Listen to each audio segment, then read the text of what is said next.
Welcome to accounts tutorial channel අද accounts tutorial channel එකේ අපි සාකච්ඡා කරන්න යන්නේ පොදුකාර්ය පිරිවැය විභාජනය පිළිබඳව. අපි පොදුකාර්ය පිරිවැය පාඩම් මාලාවේ පළවෙනි වීඩියෝ එක නිකුත් කළා. ඒකෙදි අපි කතා කරා පොදුකාර්ය පිරිවැය හැඳින්වීම, ඒ වගේම පොදුකාර්ය පිරිවැය ඒ දෙපාර්තමේන්තු වලට නිෂ්පාදන හා සේවා දෙපාර්තමේන්තු වලට කොහොමද අපි රැස් කරන්නේ, ඒවා ප්‍රතිපාදනය කරන්නේ කොහොමද, ඒ වගේම විභාජනය, අන්තර්ග්‍රහණය, ඔය කියන අධීරයන් මූලිකව අපි හඳුනාගත්තා. මූලික සාකච්ඡාව අපි කරා කලින් වීඩියෝ එකෙන්. එහෙනම් අපි එතනදී මූලිකව සාකච්ඡා කරේ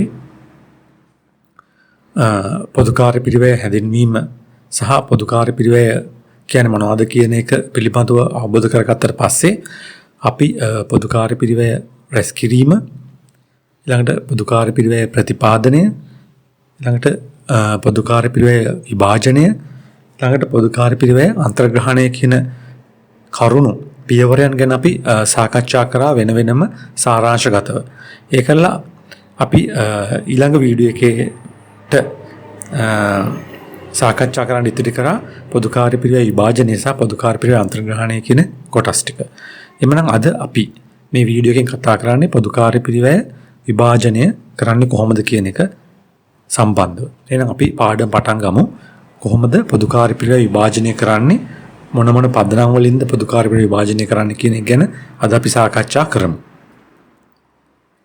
එතකොට අපි දන්නවා පොදුකාර්ය පිරිවැය ආයතනයක අපි මූලිකවම රැස් කරගෙන ඊට පස්සේ ඒ නිෂ්පාදන හෝ සේවා දෙපාර්තමේන්තුව වලට ඍජුව පැහැදිලිව හඳුනා ගන්න පුළුවන් ඒවා අපි වෙන් කරනවා පොදුකාර්ය පිරිවැය වෙන් කිරීම කියන කොටසේදී. එහෙම නැත්නම් ප්‍රතිපාදනය කියන කොටසේදී. එහෙනම් එහෙම කරගත්ත පොදුකාර්ය පිරිවැය වලින් අපිට තියෙනවා තවත් කොටසක් මේ පැහැදිලිව වෙන් කරගන්න බැරි ප්‍රමාණයන් විභාජනය කරන සාධාරණ පදනම් මත ඒ නිෂ්පාදන සහ සේවා දෙපාර්තමේන්තු වලට අසේ නැවත සැරයක් සේවා හා එම දෙපාර්තමේන්තු වලට විභජනය වෙච්ච ඒවා අන්තර් සේවා සැපෙන අවස්ථාවකදී සම්පූර්ණයෙන්ම නිෂ්පාදන දෙපාර්තමේන්තු වලට විභාජනය කිරීමක් සිදු කරන්න සිද්ධ වෙනවා. එහෙමනම් පොදුකාර්ය පිරිවැය මේ විභජනය අපට පියවර දෙකකින් සමන්විතයි. පියවර දෙකකින් හඳුනා ගන්න පුළුවන්. මොකක්ද මේ පොදුකාර්ය පිරිවැය විභාජනයේ පියවර දෙක? පළවෙනි එක තමයි ප්‍රාථමික විභාජනය. ප්‍රාථමික විභජනය. දෙවෙනි එක තමයි ද්විතීයික විභජනය. නම් පොදුකාර්ය පිරිවැය විභජනය අංශ දෙකක් යටතේ සිද්ධ වෙනවා. පළවෙනි එක තමයි ප්‍රාථමික විභාජනය, දෙවෙනි එක ද්විතීයික විභාජනය. එතකොට අපි ප්‍රාථමික විභාජනය කියලා කියන්නේ එක් රැස් වෙච්ච පොදුකාර්ය පිරිවැය වටිනාකම් පොදුකාර්ය පිරිවැය විභජනයේදී යොදාගත යුතු විභජන පදනම් භාවිතා කරලා සියලුම පිරිවැය මධ්‍යස්ථාන එක නිෂ්පාදනය වෙන්නත් පුළුවන්, සේවා වෙන්නත් පුළුවන්.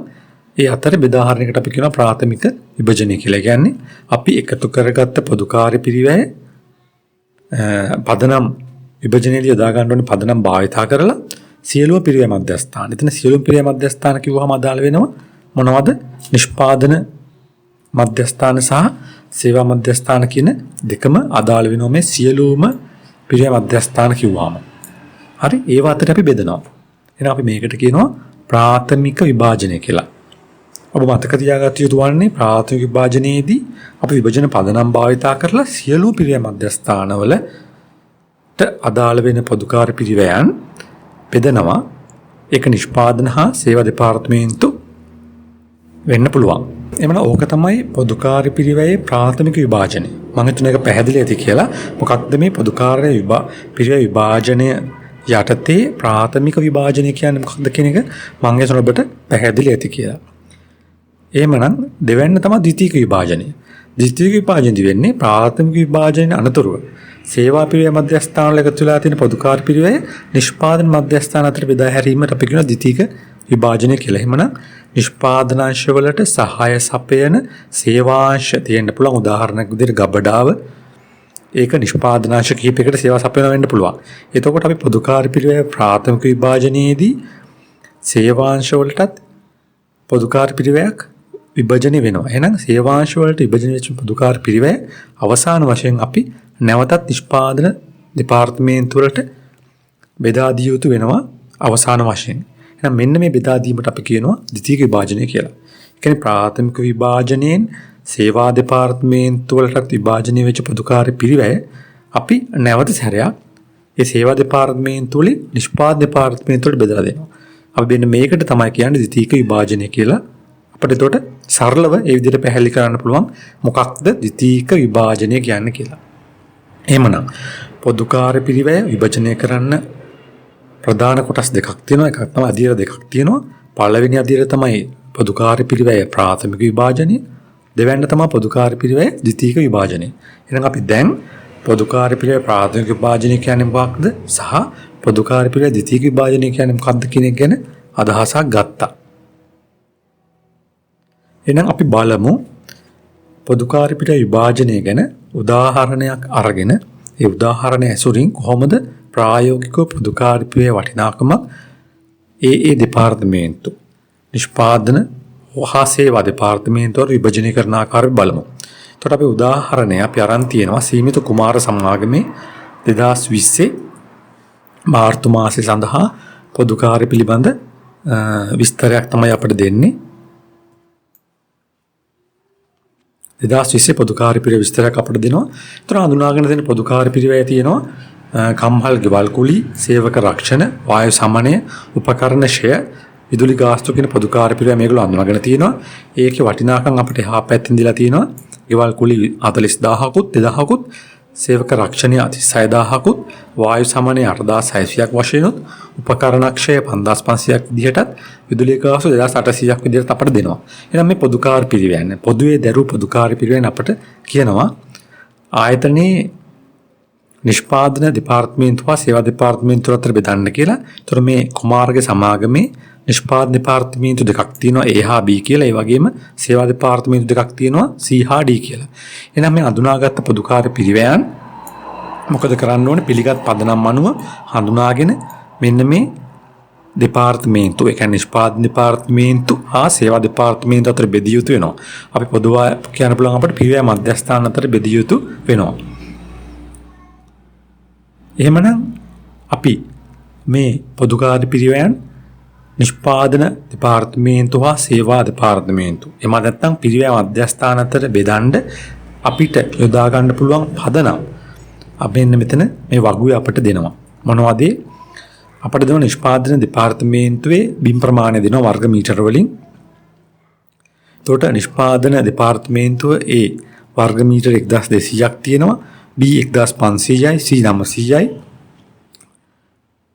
D 600යි. එතකොට මේ තියෙන්නේ සේවා දෙපාර්තමේන්තුව වල මෙතන නිෂ්පාදන දෙපාර්තමේන්තුව වල විස්තර. ඊට පස්සේ පරිමාව ඝන මීටර වලින් දෙනවා AB නිෂ්පාදන දෙපාර්තමේන්තුවත් සේවා දෙපාර්තමේන්තුවත් සේවක සංඛ්‍යාව දෙනවා නිෂ්පාදන දෙපාර්තමේන්තුව වල සේවා දෙපාර්තමේන්තුව වල උපකරණ වල පොත් අගය දෙනවා නිෂ්පාදන දෙපාර්තමේන්තුව වල හා සේවා දෙපාර්තමේන්තුව වල. එහෙනම් අපිට මෙන්න මේ දීලා තියෙන්නේ අදාළ පොදුකාර්ය පිරිවැය අදාළ පිරිවැය මධ්‍යස්ථානය නැත්නම් නිෂ්පාදන දෙපාර්තමේන්තුව සේවා දෙපාර්තමේන්තු අලත් බෙදන්න අපිට අදාළ කරගන්න පුළුවන් පොදුකාර්ය පිරිවැය විභාජන පදනම්. එතකොට අපිට කලින් මේ අඳුනගත්ත පොදුකාර්ය පිරිවැයන් මෙන්න මේ පොදුකාර්ය පිරිවැයන් අපිට මෙන්න මේ සඳහන් කරලා තියෙන පදනම් උචිත පදනම් භාවිතා කරලා නිෂ්පාදන හා සේවා දෙපාර්තමේන්තු වල බෙදා හරින්න පුළුවන්. අපි බලමු අපි මේ ප්‍රශ්නෙන් අහන්නේ හිත දැක්කු තොරතුරු ඇසුරින් පොදුකාර්ය පිරිවැය නිෂ්පාදන හා සේවා අංශ අතර විභාජනය කරන්න. අපි බලමු කොහොමද මේ විභජනය කරන එක කරන්නේ කියලා මේ උදාහරණයට අනුව.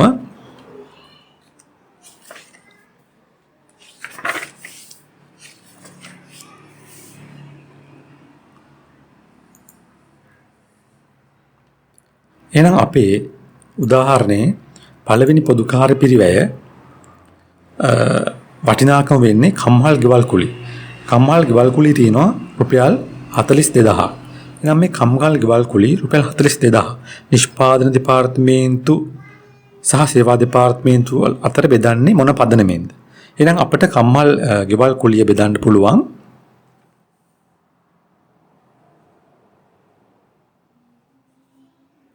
බිම් අනුපාතය පාවිච්චි කරලා. එතකොට බිම් අනුපාතය වෙනවා 1200 1500 900 600 ඒ දෙපාර්තමේන්තු වල බිම් ප්‍රමාණය වෙනවා. එහෙනම් අපිට මේ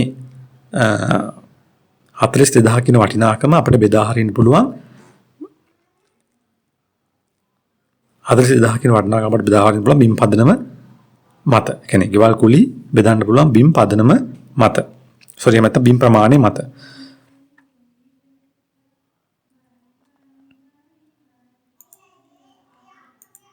එහෙනම් අපි මෙතන පදනම විදිහට දාමු.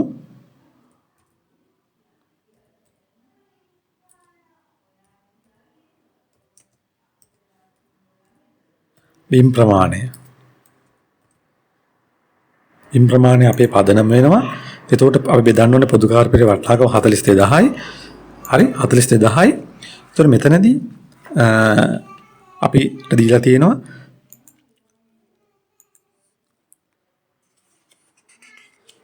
තියෙනවා බිම් ප්‍රමාණයන් වෙන වෙනම මේ දෙපාර්තමේන්තු වල 1200ක් තියෙනවා බිම් ප්‍රමාණය A වල, B වල 1500යි උදාහරණේ බලන්න.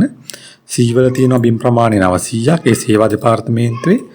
අනික් අතට 600ක් තියෙනවා D දෙපාර්තමේන්තුවේ. එතකොට මේක අපිට සුළු කරලා මේ අනුපාතය කුඩා කරගන්න පුළුවන් 4ට 5ට 3ට 2 විදිහට සුළු කිරීමේ පහසුව පිණිස මේ විදිහට මේ අනුපාතය බිම් ප්‍රමාණය අපිට කඩා ගන්න පුළුවන්.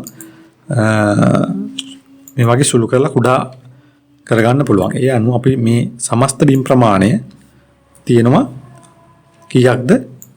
වර්ග මීටර් 14ක්. එහෙනම් අපි මේ 42000 අපිට බෙදන්න පුළුවන්. අපි මේ 42000 බෙදනවා 14න් වැඩි කරනවා ඒ වලට අයිති 4ක්.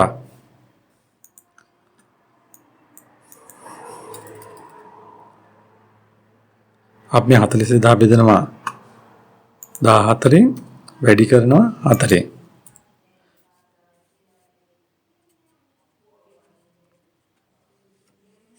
එතකොට අපිට එනවා 12000ක් ඒ වලට ගෙවල් කුලිය විභජනය වෙනවා 12000ක් ඒ වලට. අපි B වලට ගත්තාම 42000 අපි බෙදනවා මුළු වර්ග ප්‍රමාණය 14යි. ඒ මුළු වර්ග ප්‍රමාණය 14න් B දෙපාර්තමේන්තුවට යනවා වර්ග ප්‍රමාණය කීයක්ද? 5ක් වර්ග අඩි. එතකොට ඒක 15000ක් වෙනවා B වලට අර 42000න් ගෙවල් කුලි විභජනය වෙලා. ඊළඟට C ගත්තාම C වලට අපි කරනවා මුළු බිම් ප්‍රමාණය මුළු ගෙවල් කුලි වටිනාකම 42000යි. එතකොට මුළු බිම් ප්‍රමාණය වර්ග මීටර් 14යි. ඒකෙන් C වලට අයිති වෙනවා 3ක් 9000යි. ඊළඟට D ගත්තාම මුළු ගෙවල් කුලි 42000න් සමස්ත වර්ග ප්‍රමාණය 14න් D වල වර්ග ප්‍රමාණය වර්ග මීටර 2යි. එම නිසා D වලට යනවා රුපියල් 6000ක්. ඒතර මෙන්න මේ විදිහට 42000 ගෙවල් කුලි 42000 බෙදෙනවා එක එක දෙපාර්තමේන්තු අතර මෙන්න මේ පදනම් වලට 12000 ඊළඟට 15000 9000 සහ 6000 කියන වටිනාකම් වලට බෙදලා යනවා පොදු කාර්ය පිරිවෙන. තොන්න කාර්යයට තමයි අපි පොදු කාර්ය පිරිවෙය සම්මත නැත්නම් පිළිගත හැකි පදනම් භාවිතා කරලා සුදුසු පදනම් භාවිතා කරලා නිෂ්පාදන හා සේවා දෙපාර්තමේන්තුව අතර විභාජනය කරන්නේ. 12000යි 15000යි 9000යි 6000යි. එතකොට මේක ටැලි වෙනවා. අපි නිවැරදි කරලා තියෙනවා මුළු ගෙවල් කුලි වටිනාකමත් එක්ක මේක ටැලි වෙනවා.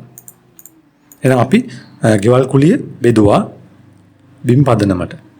ඊළඟට තියෙනවා බෙදන්න සේවක රක්ෂණය. එහෙනම් සේවක රක්ෂණය බෙදන්න පුළුවන් උපරිම හොඳම පදනම තමයි අපිට දීලා තියෙන මේ පදනම් වලින් සේවක රක්ෂණය බෙදන්න පුළුවන් සුදුසුම් පදනම වෙනවා මොකක්ද?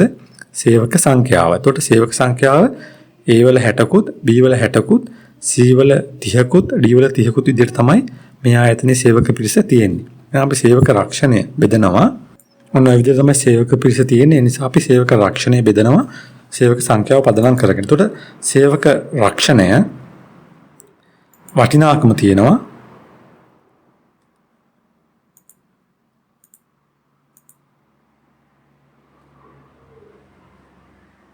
සේවක රක්ෂණයේ වටිනාකම තියෙනවා 36000.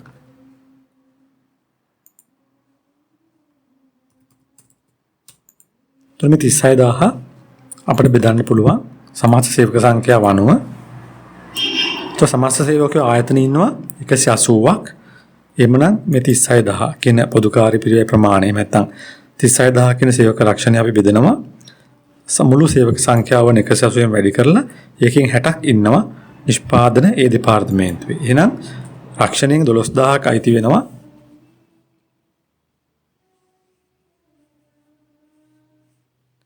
රක්ෂණයෙන් 12000ක් අයිති වෙනවා ඒ දෙපාර්තමේන්තුවේට.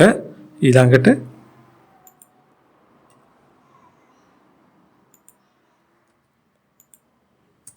තව 12000ක් අයිති වෙනවා නිෂ්පාදන B දෙපාර්තමේන්තුවට සේවක රක්ෂණයෙන්. ඊළඟට C දෙපාර්තමේන්තුවට අයිති වෙනවා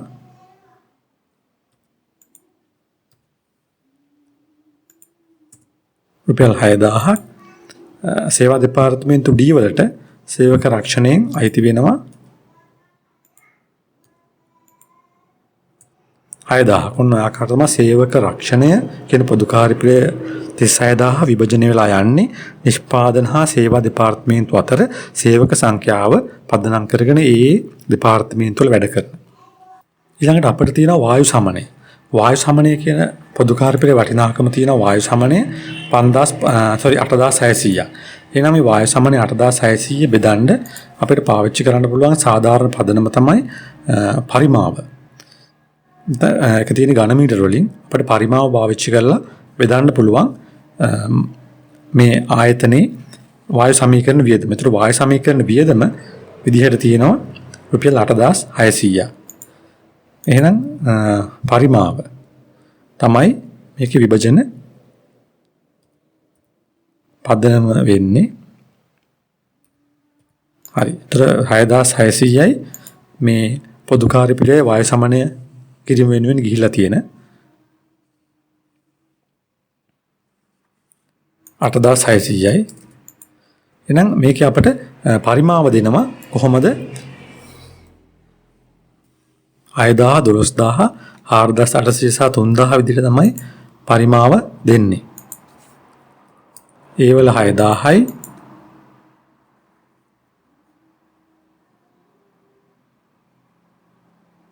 B වල 12000යි C වල 4800යි සහ D වල 3000යි. අපිට මේ කුඩා කරගන්න පුළුවන් 20 40 16 සහ 10 විදිහට. උදේ අපි සුළු කිරීම පහසු වෙනවා මේ ආකාරයෙන් මේක කුඩා කරගත්තට පස්සේ. ඒතර සමස්ත පරිමාව තියෙනවා 86ක්. සමස්ත පරිමාව ඝන මීටර 86ක් තියෙනවා. අපිට මේ 8600 බෙදන්න පුළුවන්. එහෙමනම් නිෂ්පාදන දෙපාර්තමේන්තු A වලට වායු සමනය කරන වියදම එනවා 8600 බෙදනවා 86න් වැඩි කරනවා 20න් 2000ක් ලැබෙනවා. ඊළඟට B වලට ලැබෙනවා 8600 බෙදනවා 86න් වැඩි කරනවා 40න්.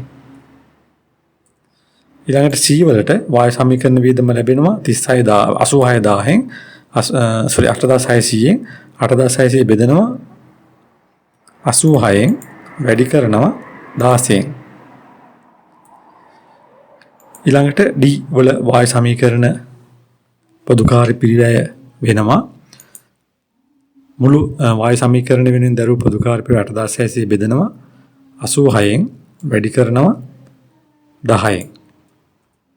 1000. ඒතර ඔන්න ආකාරයට තමයි වායු සමනය කියන පොදුකාරී පිරිවැය පරිමාව කියන විභජන පදනම පාවිච්චි කරලා නිෂ්පාදන දෙපාර්තමේන්තු A, B සහ සේවා දෙපාර්තමේන්තු C සහ D අතරේ බෙදලා යන්නේ.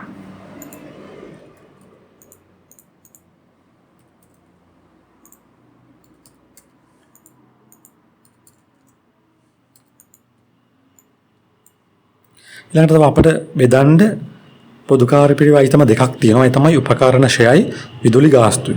එහෙනම් අපිට පැහැදිලි උපකරණ වල ෂෙය වීම බෙදන්න පුළුවන් අදාළ යන්ත්‍රවල වටිනාකම පදනම් කරගෙන. ඒතකොට විභජන පදනම විදිහට අපිට දෙනවා පොත්වල උපකරණ වල පොත් අගේ. ඒතර උපකරණ වල පොත් අගේ පාවිච්චි කරලා අපිට මේ යන්ත්‍ර ෂෙය නැත්නම් උපකරණ ෂෙය ප්‍රමාණය ABCD කියන දෙපාර්තමේන්තු අතර බෙදන්න පුළුවන්. ඒතර විභජන පදනම වෙන්නේ මොකක්ද? උපකරණ ෂෙය වල උපකරණ වල පොත් අගේ. එහෙමනම් අපි වර්ක්ෂීට් එක නැවතට යමු. එතකොට මේකට අපි යනවා යන්ත්‍ර වල උපකරණ වල පොත් අගේ තමයි පදනම වෙන්නේ විභජන.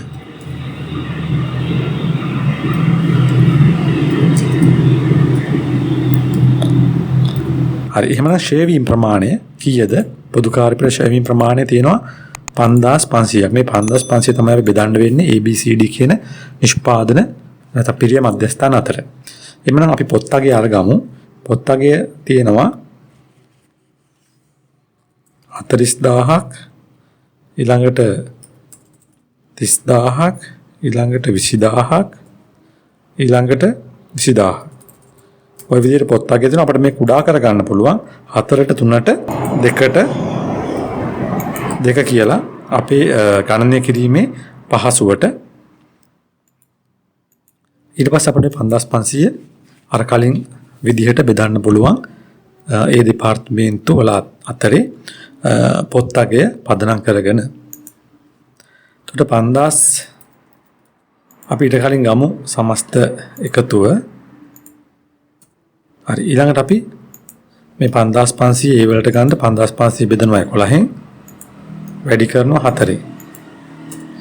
ඊළඟට B වලට ගන්න 5500 බෙදනවා 11න් වැඩි කරනවා 3න්. ඊළඟට නැවතත් C වලට ගන්න 5500 බෙදනවා 11න් වැඩි කරනවා 2න්.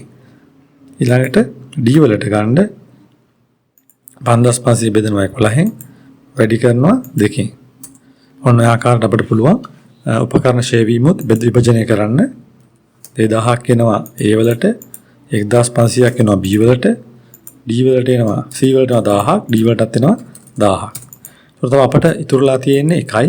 ඒ තමයි විදුලි ගාස්තුව. විදුලි ගාස්තුව කියන පොදු කාර්ය පිරිවෙයි විභජනය කරන්න මේ නිෂ්පාදන හා සේවා දෙපාර්තමේන්තු අතර. එහෙනම් විදුලි ගාස්තුවත් අපිට විභජනය කරන්න පුළුවන් පදනමක් තමයි බිම් අනුපාතය. හරි. බිම් අනුපාතය පදනම් කරගෙන විදුලි ගාස්තුව අපිට විභජනය කරන්න පුළුවන්. විදුලි ගාස්තුව 2800ක් වෙනවා. එහෙනම් මේකත් අපි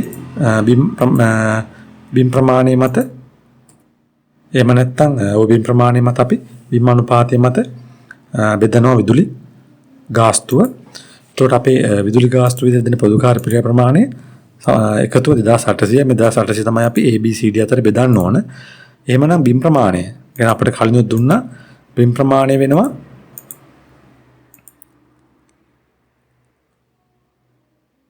1200, 1500, 900, 600. බිම් ප්‍රමාණය 1200, 1500, 900 සහ 600 විදිහට තියෙන වර්ග මීටර. එතකොට මේක අපි කුඩා කරාම අපිට එනවා 4ට 5ට 3 2. 4ට 5ට 3 2 කියන එක එනවා. අපි මේක එකතු ඔටෝසම් දැම්ම එකතු කරා. එතකොට සමස්ත බිම් ප්‍රමාණය 14 අතරේ අපි ඒ දෙපාර්තමේන්තුවේ බිම් ප්‍රමාණය අනුව මේ 2800 බෙදලා විභජනය කරනවා. 2800 බෙදනවා 14න් වැඩි කරනවා 4න්. එතකොට ඒ වලට එනවා ඒ වල බිම් ප්‍රමාණය අනුව විදුලි ගාස්තුව 800ක්. ඊළඟට B වලට එනවා අපි B වල 2800 බෙදනවා 14න් වැඩි කරනවා 5න් 10යි. C වලට 2800 බෙදනවා 14න් වැඩි කරනවා 3න් නැවතත් 2800 බෙදනවා 14න් වැඩි කරනවා 2න්. ඔන්න ඔය ආකාරයට අපිට පුළුවන් විදුලි ගාස්තුත් අපි ABCD කියන පිරිවෙයි මධ්‍යස්ථාන අතර බෙදුවා. බිම් ප්‍රමාණය කියන පිරිවෙයි පොදු කාර්ය විභජන පදනම භාවිතා කරලා. ඒතර මේ ආකාරයට අපි අර අඳුනාගත්ත පොදු කාර්ය පිරිවෙයි අයිතමයන් පිළිගත් පදනම භාවිතා කරලා ඒ නිෂ්පාදන හා සේවා දෙපාර්තමේන්තුව අතර බෙදුවා. ඒ බෙදුවට පස්සේ අපිට ලැබුණා අපි ඒවලට විභාජනය වෙච්ච පොදු කාර්ය පිරිවෙ 28800කුත් නිෂ්පාදන බී දෙපාර්තමේන්තුවට විභජනය වෙච්ච පොදු කාර්ය පිරිවෙ 35500කුත් සේවා දෙපාර්තමේන්තු C වෙත විභජනය වෙච්ච පොදු කාර්ය පිරිවෙ 18200කුත් සේවා දෙපාර්තමේන්තු D වෙත විභජනය වෙච්ච පොදු කාර්ය පිරිවෙ 14400ක් විදිහට ලැබුණා. අපිට ලැබුණ සමස්ත පොදු කාර්ය පිරිවෙ 94900 බෙදලා ගියේ මෙන්න මේ ආකාරයට අදාළ විභජන පදනම් භාවිතා කරලා අපි මෙන්න මේ පිරිවෙයි තමයි බෙදුවා. ඒතර ඔන්න ආකාරයට තමයි පොදු කාර්ය පිරිවෙය සාධාරණ නිවැරදි වඩාත් ගැළපෙන පදනම් භාවිතා කරලා නිෂ්පාදන හා සේවා දෙපාර්තමේන්තුව නැත්නම් පිරිවෙයි මධ්‍යස්ථාන අතර බෙදන්නේ. ඒතර මම හිතනවා මේ කතා කරපු උදාහරණයත් එක්ක පොදු කාර්ය පිරිවෙයි විභජනය නිෂ්පාදන හා සේවා දෙපාර්තමේන්තුව අතර නැත්නම් පිරිවෙයි මධ්‍යස්ථාන අතර සිද්ධ වෙන්නේ කොහොමද කියන එක සහ නිවැරදි පොදු කාර්ය පිරිවෙයි විභජන පදනම් ඒ අයිතම වෙනුවෙන් හඳුනාගන්න කොහොමද කියන එක ඔබට හොඳින් පැහැදිලි වෙන්න ඇති කියලා. දැන් අපි කලින් උදාහරණයෙන් පොදු කාර්ය පිරිවෙය විභාජනය කරා යම් නිශ්චිත හඳුනාගත් පදනම් වලට අනුව සේවා දෙපාර්තමේන්තුවලටත් නිෂ්පාදන දෙපාර්තමේන්තුවලටත් අපි විභජනය කරා. ඒ විභජනය කරේ යම් යම් සාධාරණ විභාජන පදනම් මත. එතනදී සේවා දෙපාර්තමේන්තුවල සේවය නිෂ්පාදන දෙපාර්තමේන්තුවලට විතරක් සපයනවා නම් අපි මේ කලින් සාකච්ඡා කරපු උදාහරණ විදිහට පොදු කාර්ය පිරිවෙය බෙදන්න පුළුවන්. එතන කිසි ගැටලුවක් ඇති වෙන්නේ නැහැ. ඒතකොට සේවා දෙපාර්තමේන්තුවල සේවය සැපෙන්නේ නිෂ්පාදන දෙපාර්තමේන්තුවලට විතරයි. නමුත් ප්‍රායෝගිකව තියෙනවා සේවා දෙපාර්තමේන්තුවල සේවය අන්‍යෝන්‍ය වශයෙන් සේවා දෙපාර්තමේන්තුව අතර හෝමාරු වෙන අවස්ථා. ඒ වාගේ අවස්ථාවකදී පොදු කාර්ය පිරිවෙය බෙදා හරින එක තරමක් සංකීර්ණයි.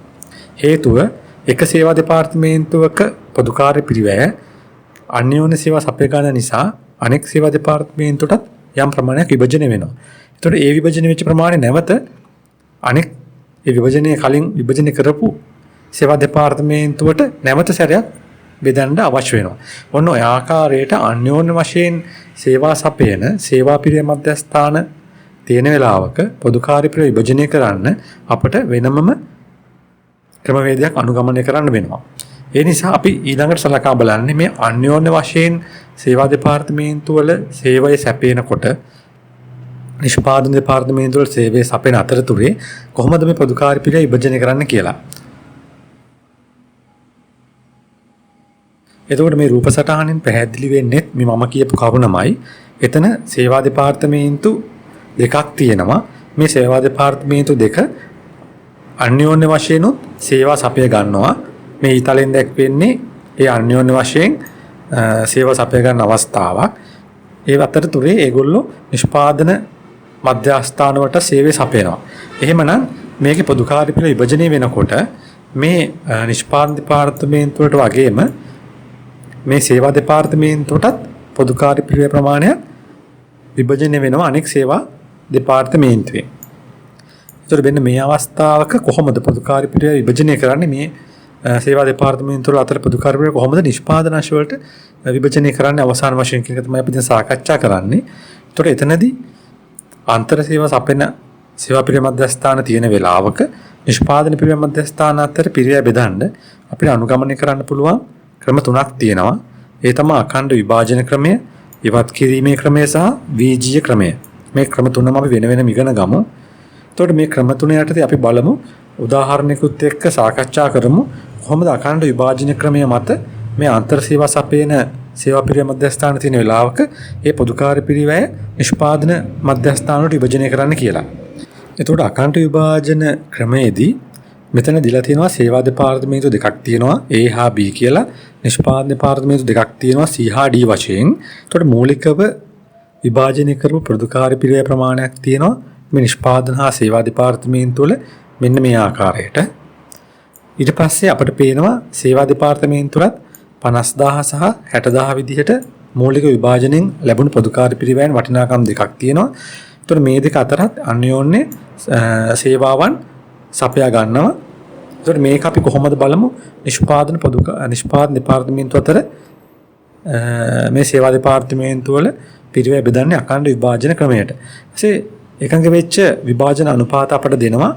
මෙතන ඒ සේවා දෙපාර්තමේන්තුවේ සේවයෙන් 50%ක් අන්තර් සේවා සැපයීමක් විදිහට B දෙපාර්තමේන්තුවට ලැබෙනවා. ඒක සේවා දෙපාර්තමේන්තුව. අනෙක් අතට ඒ සේවා දෙපාර්තමේන්තුවේ සේවයේ 20%ක් C නිෂ්පාදන දෙපාර්තමේන්තුවටත් 30%ක් D නිෂ්පාදන දෙපාර්තමේන්තුවට ලැබෙනවා. ඊළඟට අපි B සේවා දෙපාර්තමේන්තුව ගැන කතා කරද්දී B සේවා දෙපාර්තමේන්තුවේ සේවයෙන් 10% ලැබෙනවා ඒ සේවා දෙපාර්තමේන්තුවට.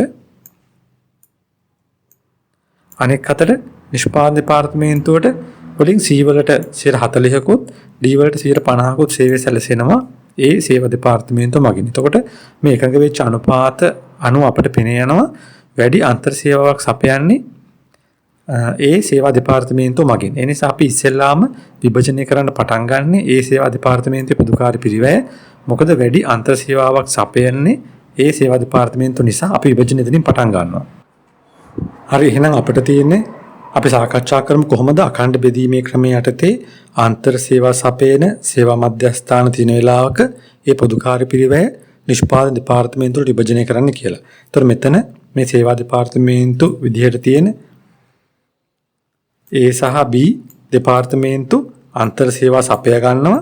එතකොට අපිට වෙනවා මේ පොදුකාර්ය පිරිවැය C සහ D නිෂ්පාදන දෙපාර්තමේන්තුවට විභජනය කරන්න. එහෙනම් එහෙම විභජනය කරන්න අපිට යොදා ගන්න එක ක්‍රමයක් තමයි මේ අඛණ්ඩ බෙදීමේ ක්‍රමය. එහෙනම් අපි දැන් සාකච්ඡා කරන්න යන්නේ ඒක. එතකොට අඛණ්ඩ බෙදීමේ ක්‍රමයේදී A කියන සේවා දෙපාර්තමේන්තුවේ පොදුකාර්ය පිරිවැය අනිකුත් නිෂ්පාදන දෙපාර්තමේන්තු වලට සහ B කියන සේවා දෙපාර්තමේන්තුවට බෙදෙන්නේ 5:2:3 අනුපාතයට. ඒ වගේම B කියන සේවා දෙපාර්තමේන්තුවේ පොදුකාර්ය පිරිවැය විභජනය වෙන්නේ A CD ඩිපාර්ට්මන්ට්ස් අතර 1:4 අනුපාතයට. එතකොට මේ ප්‍රතිශතය අපි ගත්තේ අපේ ප්‍රසන්ටේෂන් එකේ මෙතන අඛණ්ඩ විභාජන ක්‍රමයේ ටේබල් එකක් තිබුණා. මේ තියෙන්නේ පොදුකාර්ය පිරිවැය ඒ සේවා දෙපාර්තමේන්තු වලට සහ ඒ නිෂ්පාදන දෙපාර්තමේන්තු වලට විභාජනය කරන්න එකඟ වෙච්ච පදනම්. එමනම් අපි ඉස්සෙල්ලාම සාමාන්‍යයෙන් වැඩිම අන්තර් සේවාවක් සපයන දෙපාර්තමේන්තුවේ පොදුකාර්ය පිරිවැයෙන් තමයි විභජනය කිරීම පටන් ගන්න. එතකොට මෙතනදී අපිට පේනවා ඒ තමයි වැඩිපුරම අන්තර් සේවාව සපයන්නේ. ඒ කියන්නේ ඒ සේවා දෙපාර්තමේන්තුව විසින් B සේවා දෙපාර්තමේන්තුවට 50%ක අන්තර් සේවාව සපයනවා. අනිත් අතට B කියන සේවා දෙපාර්තමේන්තුව විසින් A කියන සේවා දෙපාර්තමේන්තුවට සේවා සපයන්නේ 10%ක් විතරයි. ඒ නිසා අපි විභජනයේ ඉස්සරම් පටන් ගන්නෙ මේ A කියන සේවා දෙපාර්තමේන්තුවේ පොදුකාර්ය විභජනය කරන්න. ඊට පස්සේ අපි අර කලින් අපි ගාන හදන්න යන තැන ඔයගොල්ලෝ දැක්කා අනුපාතයක් සඳහන් කරලා තියෙනවා. ඒතකොට අනුපාතය අපි අරගෙන තියෙන්නේ මෙන්න මෙතන ඒ දෙපාර්තමේන්තුවේ පොදුකාර්ය සේවා දෙපාර්තමේන්තුවේ පොදුකාර්ය පිරිවැය විභජනය වෙන්නේ මෙන්න මේ 50%, 50%, 20%, 30% කියන විදිහට මේක අපිට සරලව ලියන්න පුළුවන්. කොහොමද 5ට 2ට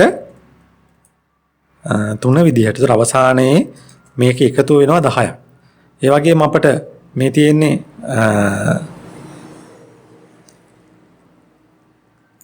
මේ දින ඒ දෙපාර්තමේන්තුවේ විභජනය වෙන පදනම අනුපාත අපි අනිත් අතට ගත්තාම B දෙපාර්තමේන්තුව ගත්තාම B දෙපාර්තමේන්තුවේ පොදුකාර්ය පිරිවැය විභජනය වෙනවා මෙතන ඉඳලා මොකද අනුපාතය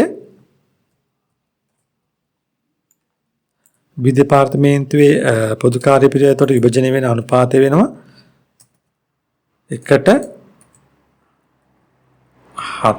4ට 5. ඒතර ඔන්න අනුපාතයට තමයි අපි පොදුකාර්ය පිරිවැය විභජනය කරන්න පටන් ගන්නෙ.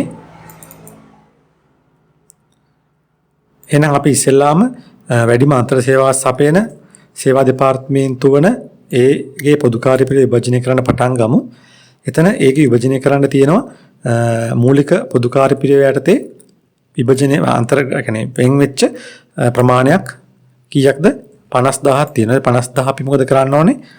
අද අර අනුපාතයට B සේවා දෙපාර්තමේන්තුවටත් C නිෂ්පාදන දෙපාර්තමේන්තුවටත් D නිෂ්පාදන දෙපාර්තමේන්තුවට ඉස්සලා බෙදන්න ඕනේ.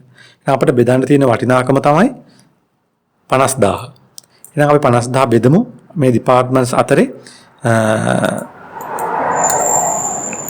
අපේ විභජන පදනම භාවිතා කරලා එතකොට අපේ ඒ දෙපාර්තමේන්තුවේ පොදු කාර්ය පිරිවැය විභජනය කරන අනුපාතය තියෙනවා 5ට 2ට 3. එහෙමනම් අපි ඉස්සෙල්ලා මේ 50000 B දෙපාර්තමේන්තුවට වෙන් කරනවා 10න් බෙදලා B වලට අයිති කොටස තමයි 5. එහෙනම් 25000ක් එනවා. ඒ 25000 අපි විභජනය කරනවා B සේවා දෙපාර්තමේන්තුවට මේ විදිහට. ඊට අපිට ඉතුරු වෙනවා තව C සහ D නිෂ්පාදන දෙපාර්තමේන්තු. එතකොට C සහ D නිෂ්පාදන දෙපාර්තමේන්තු ගත්තාම අපිට පුළුවන් මේ 50000 බෙදලා 10න් C වලට අයිති වෙන කොටස තමයි අනුපාතයට අනුව 2. ඒ කියන්නේ 10000යි. එහෙනම් 10000ත් අපිට පුළුවන් මෙන්න මේ විදිහට විභජනය කරන්න C නිෂ්පාදන දෙපාර්තමේන්තුව වෙත.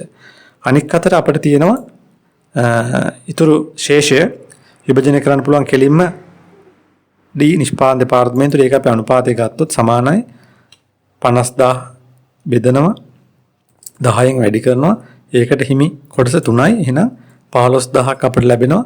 15000 විභජනය වෙනවා D කියන නිෂ්පාදන දෙපාර්තමේන්තුවට. ඒතර මේ ආකාරයට අපි ඒ කියන සේවා දෙපාර්තමේන්තුවේ පොදු කාර්ය පිරිවැය අඛණ්ඩ බෙදීමේ ක්‍රමය යටතේ B C සහ D කියන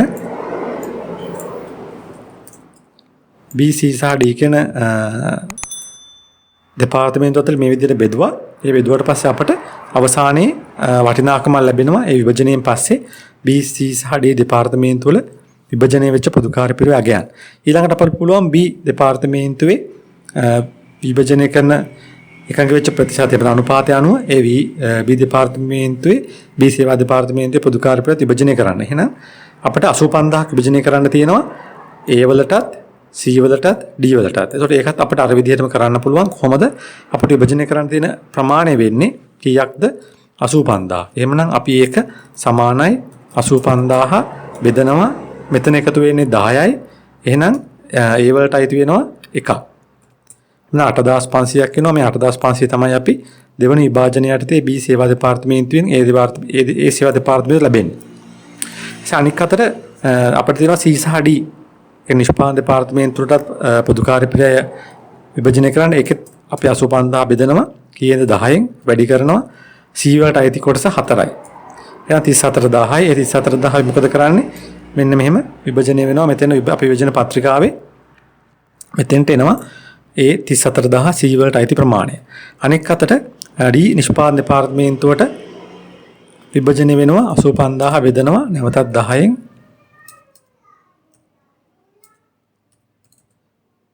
වැඩි කරනවා 5න් අපිට උතර 42500ක් එනවා. එතකොට මේ 42500 මේ ආකාරයට විභජනය වෙනවා D දෙපාර්තමේන්තුවට.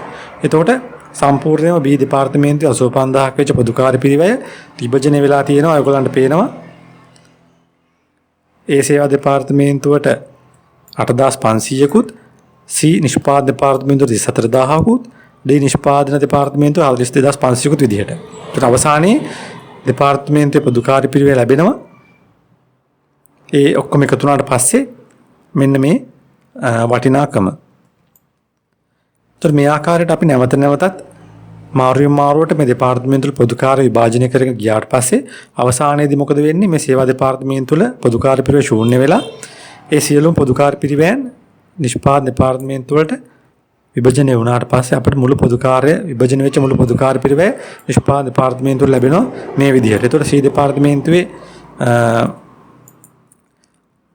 මුළු විභජිත පොදු කාර්ය පිරිවැයත් එක්ක මුළු පොදු කාර්ය පිරිවැය වටිනාකම 122578ක් වෙනවා.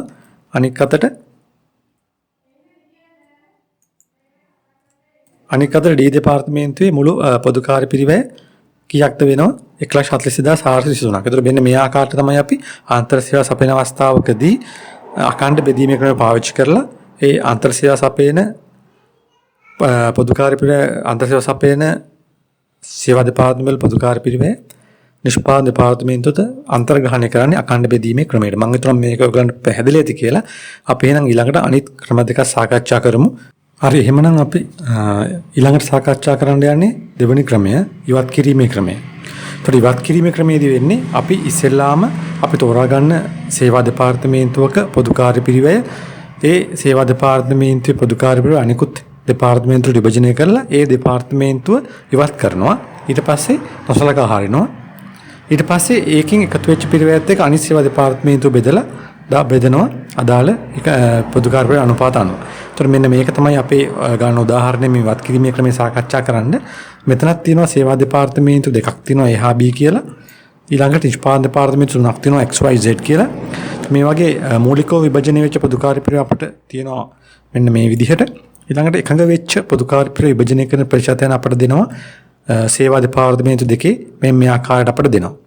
හරි. ඒතර අපිට මේ ටික ඇසුරින් අපි බලමු කොහොමද ඉවත් කිරීමේ ක්‍රමයට පොදු කාර්ය පිරිවෙය විභජනය කරන්න කියලා අන්තර් සේවා සපයන අවස්ථාවක සේවා දෙපාර්තමේන්තු විසින්. එතකොට මෙතන අපි ගත්තාම මෙතනත් පේනවා වැඩිම අන්තර් සේවාවක් සපයන දෙපාර්තමේන්තුව වෙන්නේ B දෙපාර්තමේන්තුව. B දෙපාර්තමේන්තුවෙන් A දෙපාර්තමේන්තුවට 40%ක සේවාවක් සපයනවා අන්තර් සේවාවක්. නමුත් A දෙපාර්තමේන්තුවෙන් B දෙපාර්තමේන්තුවට සපයන්නේ 20%ක සේවාවක් පමණයි. එම නිසා අපි ඉස්සරවම විභජනය කරන්න පටන් ගන්නවා B දෙපාර්තමේන්තුවේ පොදු කාර්ය පිරිවෙය වැඩිම අන්තර් සේවා සපයන සේවා දෙපාර්තමේන්තුව B වීම නිසා.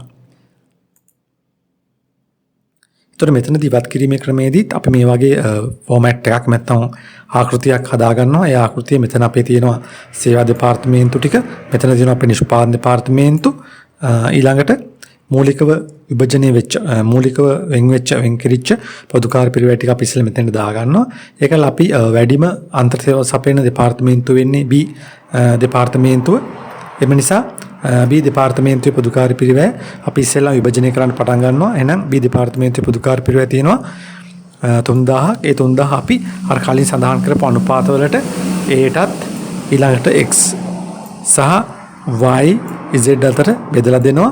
ඒ බෙදලා දුන්නාට පස්සේ රුපියල් 3000ක් වන B සේවා දෙපාර්තමේන්තුවේ පොදු කාර්ය පිරිවෙය A වලට 1200කුත් X නිෂ්පාදන දෙපාර්තමේන්තුවට 600කුත්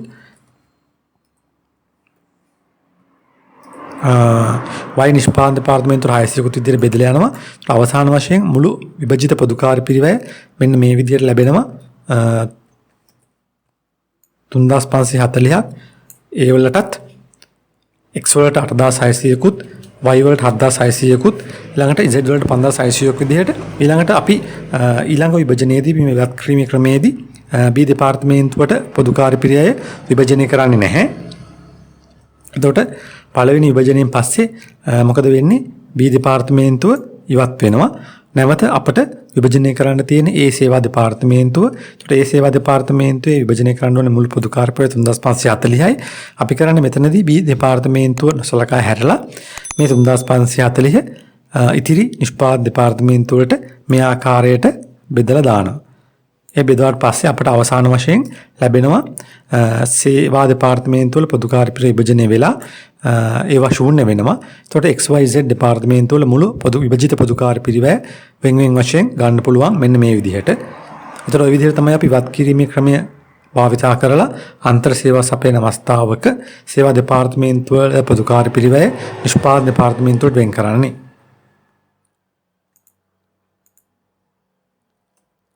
ඊළඟට අපිට තියෙනවා තුන්වෙනි ක්‍රමය වීජීය ක්‍රමය සමීකරණ ක්‍රමය. මෙතනදී අපි සමගාමී සමීකරණ දෙකක් ගොඩනගාගෙන ඒ සමගාමී සමීකරණ දෙක ඔස්සේ අපි විභජනය කරන්න ඕනේ පොදු කාර්ය පිරිවෙය ලබා ගන්නවා ඒ සේවා දෙපාර්තමේන්තුව වලට. ඒතර අපි බලමු කොහොමද සමීකරණ ක්‍රමයට මේ විභජනය කරන්න ඕන පොදු කාර්ය පිරිවෙය ප්‍රමාණය තීරණය කරන්න කියලා. එතකොට මෙතනදී එක දෙයක් සඳහන් කරන්න ඕනේ මේ සමීකරණ ක්‍රමයේදී සේවා මධ්‍යස්ථාන දෙකක් තියෙන වෙලාවක විතරයි මේ සමීකරණ ක්‍රමය නැත්නම් වීජීය ක්‍රමය යොදා ගන්න පුළුවන් වෙන්නේ. ඒතකොට මෙතන සමීකරණයකට දත්ත ආදේශ කරලා ඒ සමීකරණ විසඳලා ලබා ගන්න අගයන් වලින් අපට හැකියාව ලැබෙනවා සේවා දෙපාර්තමේන්තුව වල පොදු කාර්ය පිරිවෙය නිෂ්පාදන දෙපාර්තමේන්තුව අතර බෙදා හරින්න. එහෙමනම් අපේ උදාහරණය අනුව අපිට දෙනවා නිෂ්පාදන දෙපාර්තමේන්තු තුනක් තියෙනවා ABC කියලා. ඒවට වෙන් වෙච්ච මූලික අධ්‍යයනයේදී වෙන් වෙච්ච පොදු කාර්ය පිරිවෙය තියෙනවා 8000ක් 7000ක් සහ 5000ක්. ඊට පස්සේ අපි අන්තර් සේවා සපයන සේවා පිරිවෙය මධ්‍යස්ථාන දෙකක් අපට හම්බ වෙනවා. ඒ X සහ Y කියලා. ඒකේ අගයන් තියෙනවා 2340ක් සහ 3000ක් විදිහට. එතකොට මෙන්න මේ 2340ක් සහ 3000 කින් ප්‍රමාණයන් අපට සිද්ධ වෙනවා මේ වීජීය ක්‍රමය පාවිච්චි කරලා නිෂ්පාදන අංශ අතර නිෂ්පාදන දෙපාර්තමේන්තුව අතර බෙදාලා දෙන්න. එහෙනම් අපි මෙතනදී මම පෙන්නන්නම් කොහොමද අපි පළවෙනි සමීකරණය අපි ගොඩනගා ගන්න කියලා මේ ක්‍රමයේදී. අනිත් සඳහන් කරනවා සේවා දෙපාර්තමේන්තුව වල පොදු කාර්ය පිරිවැය විභජනය වෙන ආකාරය පිළිබඳව වෙන වෙන වශයෙන් එකඟ වෙච්ච ප්‍රතිශතයන් අපට දෙනවා මෙන්න මේ විදිහට. එතකොට මෙතන ABC සහ XY කියන දෙපාර්තමේන්තු අතර මේ විදිහට තමයි පොදු කාර්ය පිරිවැය වෙන් වෙන්න ඕන. එතනදී X කියන සේවා දෙපාර්තමේන්තුවේ පොදු කාර්ය පිරිවැය වලින් 25ක් යනවා 20ක් යනවා ඒ වලට ඒ නිෂ්පාදන දෙපාර්තමේන්තුවට 40ක් යනවා B නිෂ්පාදන දෙපාර්තමේන්තුවට 30ක් යනවා C නිෂ්පාදන දෙපාර්තමේන්තුවට ඊළඟට අන්තර් සේවා සපයනවා Y සේවා දෙපාර්තමේන්තුවට එතන ප්‍රතිශත 10යි. ඊට පස්සේ අනික් අතට ගත්තාම Y සේවා දෙපාර්තමේන්තුව ගත්තට පස්සේ Y සේවා දෙපාර්තමේන්තුවේ පොදු කාර්ය පිරිවැය විභජනය වෙනකොට අපට පේනවා Y සේවා දෙපාර්තමේන්තුවේ පොදු කාර්ය පිරිවැය වලින් 40ක් යනවා A වලට 20ක් යනවා B වලට 20ක් යනවා C දෙපාර්තමේන්තුවට අනික් අතට අන්තර් සේවා සැපීම යටතේ X සේවා දෙපාර්තමේන්තුවට 20ක පොදු කාර්ය පිරිවැයක් විභජනය වෙනවා. ඒතකොට ඔක තමයි එකඟ වෙච්ච පොදු කාර්ය පිරිවැය විභජනයේ ප්‍රතිශතයන් මේ සේවා දෙපාර්තමේන්තු වල. ඒතකොට මේ ඇසුරින් අපට ගොඩනගා ගන්න පුළුවන් සමීකරණයක්. ඒතකොට පළවෙනි සමීකරණය අපිට ගොඩනගා ගන්න පුළුවන් X සේවා දෙපාර්තමේන්තුවේ මුළු පිරිවැය හොයන්න x සමානයි 2340 තමයි මූලික අධ්‍යයනයේදී වෙන් වෙච්ච පොදු කාර්ය පිරිවැය. ඒකෙත් අපි එකතු කරනවා අනෙක් සේවා දෙපාර්තමේන්තුවෙන් සැලසෙන සේවාවේ ප්‍රතිශතය. එතකොට ඒක 0.2y කියලා අපි ගන්නවා. ඒක අපි පළවෙනි සමීකරණ විදිහට නම් කරනවා. එතකොට x සමානයි 2340 දාන 0.2y තමයි අපේ ලැබුණ අගය. එතකොට ඒක මෙතන අරගෙන තිබුණේ අපිට 2340 හම්බ වෙනවා මෙතනින් ඒ වෙන් වෙච්ච මූලික වෙන් වෙච්ච පොදු කාර්ය පිරිවැය. අනික් අතට ඒ අවස්ථාවේදී අපිට y දෙපාර්තමේන්තුවෙන් ඒ අවස්ථාවේදී අපිට 0.2 ප්‍රමාණයක් වෙන් වෙනවා y සේවා දෙපාර්තමේන්තුවෙන්. එහෙනම් අපිට සමීකරණය ගොඩනගා ගන්න පුළුවන් අතන මූලිකව වෙන් වෙච්ච පොදු කාර්ය පිරිවැය ප්‍රමාණයත් එක්ක අපිට පුළුවන් x සමානයි 2340ක් වෙන් වෙලා තියෙනවා පොදු කාර්ය පිරිවැය 2340 දාන මෙතන අපි x දෙපාර්තමේන්තුව ගත්තාම y වලින් 0.2ක් allocate වෙන්න ඕන. මෙන්න මේ විදිහට අපිට ගන්න පුළුවන් අපේ පළවෙනි සමීකරණය හදා ගන්න පුළුවන්. ඊපස්සේ අපි අනික් දෙපාර්තමේන්තුව ගත්තාම ඒක තමයි y දෙපාර්තමේන්තුව. y දෙපාර්තමේන්තුවේ allocate වෙච්ච පොදු කාර්ය පිරිවැය තියෙනවා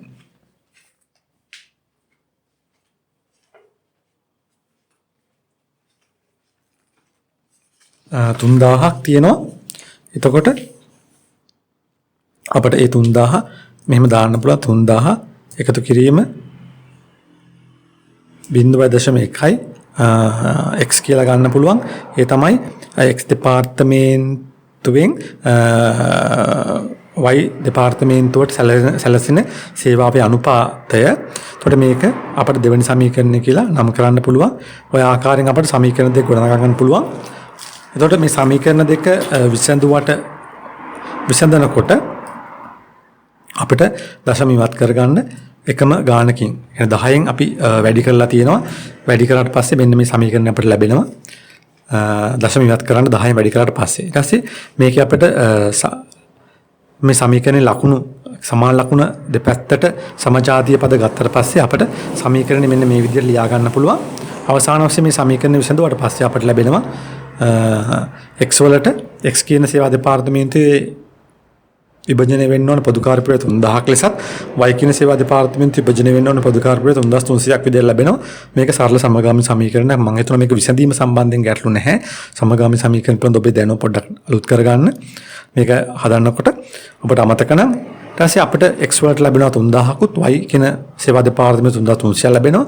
අපිට පුළුවන් නැවත විභජන පත්‍රිකාවක් මේ විදිහට පාවිච්චි කරලා මේක නිෂ්පාදන දෙපාර්තමේන්තුවට විභජනය කරන්න. එහෙමනම් අපිට මේ සමගාමී සමීකරණ විසඳුවාට පස්සේ x වලින් ලැබෙන පොදු කාර්ය පිරිවැය ප්‍රමාණය වුණා 3000ක්.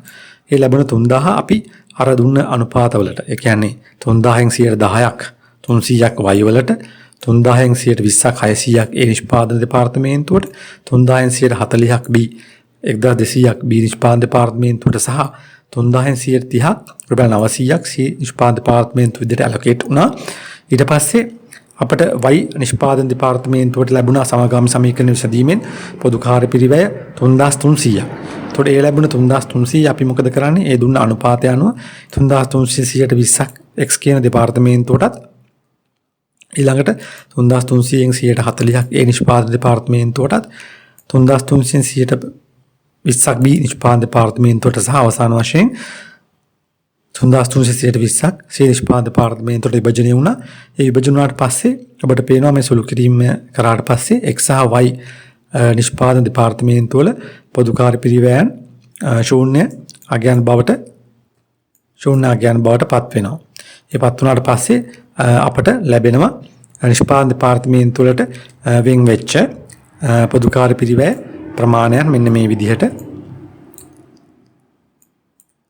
අපිට ගන්න පුළුවන් වෙනවා. මේවා එකතු කරාට පස්සේ අපිට නිෂ්පාදන දෙපාර්තමේන්තුවල පොදු කාර්ය පිරිවැය ලැබෙනවා. එතකොට ඔන්න ආකාරයට තමයි සමගාමී සමීකරණ ක්‍රමය. එහෙම නැත්නම් වේජීය ක්‍රමය පාවිච්චි කරලා අපිට අන්තර් සේවා සපයන අවස්ථාවක සේවා දෙපාර්තමේන්තුවල පොදු කාර්ය පිරිවැය නිෂ්පාදන දෙපාර්තමේන්තුවට අන්තර්ග්‍රහණය කරන්න පුළුවන් වෙන්නේ. එතකොට මේක ඔබ උදාහරණ ලියාගෙන ඔබත් තනියම හදලා බලන්න. ඒක උදාහරණය ඔබ තනියම හදන්න. එතකොට ඔකට අවබෝධයක් එයි කොහොමද මේ සමගාමී සමීකරණ ක්‍රමය යටතේ අපි අන්තර් සේවා සපයන පිරිවැය මධ්‍යස්ථාන තියෙනකොට නිෂ්පාදන දෙපාර්තමේන්තුවට ඒ පිරිවැය අන්තර්ග්‍රහණය කරේ කියන එක. එහෙනම් අද මේ වීඩියෝ එකෙන් අපි සාකච්ඡා කරා අන්තර් සේවා සපයන අවස්ථාවකදී අපි පොදු කාර්ය පිරිවැය විභාජනය කරන ක්‍රම තුනක් ඒ යටතේ අඛණ්ඩ බෙදීමේ ක්‍රමය, ඉවත් කිරීමේ ක්‍රමය සහ වීජීය ක්‍රමය සාකච්ඡා කරා.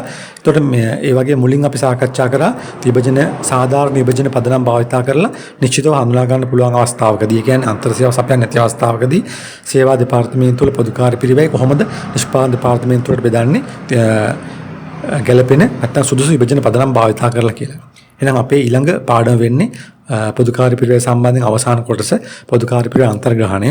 එහෙනම් අපේ මේ වීඩියෝ පාඩම් මාලාවත් එක්ක ඉන්න පොදු කාර්ය පිරිවැය ඊළඟ පාඩම අන්තර්ග්‍රහණය ඉගෙන ගන්න. එතන මෙතනදී තවත් මේ වගේ වීඩියෝ පාඩම් මාලා සඳහා අපේ accounts tutor channel එක subscribe කරන්න.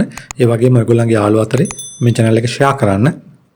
ඕන්ගේ දැනුම වැඩි කරගන්න උදව් වෙන්න. එහෙමනම් අදට නවතිනවා. නැවතත් අලුත් වීඩියෝ එකකින් හමු වෙනකම් ඔබට සුබ දවසක්.